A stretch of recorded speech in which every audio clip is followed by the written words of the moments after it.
నమస్తే, KVC news స్వాగతం. ప్రతిక్షణం సామాన్యుడి పక్షం. నేను మీ చలపతి. నేటి వార్త.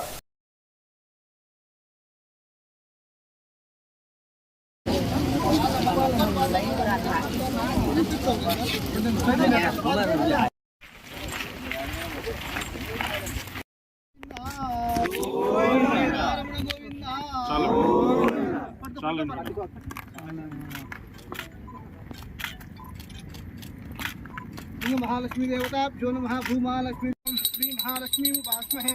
धनं विन्दुधनं वायुधनं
మన 5 చెరువుల నీళ్లు ఉన్నాయి.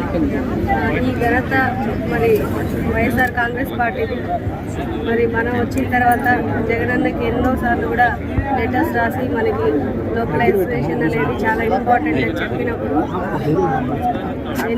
ఎన్ని అవాంతరాలు వచ్చినా ఎవరెన్ని చెప్పినా కానీ వినకుండా మనకి ఫేవరబుల్గా ఇవ్వడం అనేది నిజంగా మనం చేసుకున్న అదృష్టం. అటువంటి నాయకుడిని ఎన్నుకోవడం అనేది మరి ఈరోజు మన నియోజకవర్గంలో 40 చెరువులకు కూడా ఇటువంటి జీవో వచ్చింది.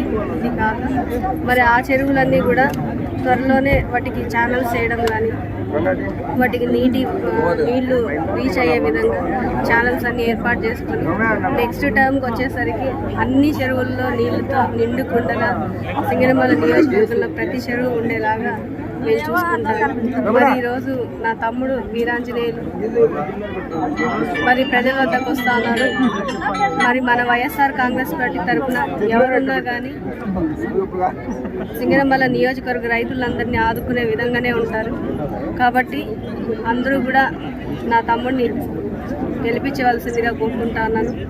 మరి ఈరోజు మన ప్రభుత్వం వచ్చిన తర్వాత వైఎస్ఆర్ కాంగ్రెస్ పార్టీ వచ్చిన తర్వాత మరి ప్రతి పేదవాడికి కూడా నవరత్నాలు అందించడం జరిగింది. ఇంటి తలుపు తట్టి నేరుగా బ్యాంక్ అకౌంట్స్లో పడడం కానీ ఇలా ప్రతి ఒక్క పథకాన్ని ఇంటి దగ్గరికి తీసుకొచ్చి ఇవ్వడం లేదా బ్యాంక్ అకౌంట్లో వేయడం ఇంతకుముందు ఇప్పుడు జరిగింది లేదు. అలాగే వాలంటీర్ సిస్టమ్ని తీసుకొచ్చారు. మరి కరోనా టైంలో వాలంటీర్స్ ఎంత బాగా పనిచేశారో అందరికీ తెలుసు. ఇటువంటి ఎన్నో సంస్కరణలు చేసి జగనన్న ఈరోజు మళ్ళీ కూడా ప్రజల్ని ఎలక్షన్స్లో ఓటు అడగడానికి ఎంతో గర్వంగా మేము వైఎస్ఆర్ కాంగ్రెస్ పార్టీ తరఫున ఉన్న ప్రతి ఒక్కళ్ళు కూడా కాలర్ ఎగరేసుకొని ముందుకొచ్చి ప్రజల ముందుకొచ్చి అడిగే విధంగా ఉన్నాము. అలాగే మా ఎజెండా ఏంటంటే ప్రజలకు మంచి చేస్తూ ప్రజలతోనే ఎప్పటికీ కూడా నడవాలనేది జగనన్న ఆలోచన. మరి అదే విధంగా ముందుకెళ్తాము. మేము ఏ పార్టీలతోటి పొత్తులు ఏం పెట్టుకోము. మేము జగనన్న ఆలోచనలన్నీ కూడా జగనన్న పొత్తులన్నీ కూడా ప్రజలతోనే. తప్పకుండా ఫ్యూచర్లో కూడా ప్రజలు మమ్మల్ని ఆదరిస్తారు, ఆశీర్వదిస్తారని ఆశిస్తా ఉన్నాను. అలాగే మేమున్నన్ని రోజులు అనగా వైఎస్ఆర్ కాంగ్రెస్ పార్టీ ఉన్నన్ని రోజులు కూడా ఈ సింగనమల చెరువు ఏ విధంగా ప్రతి సంవత్సరం కూడా ఇలాగే నిండుకుండలా ఉండాలని కూడా. ఇంతటితో నేటి వార్త సమాప్తం. మరిన్ని వార్తా విశేషాలతో మీ ముందుకు వస్తుంది KVC news. Until then, signing off మీ కేవీ చలపతి.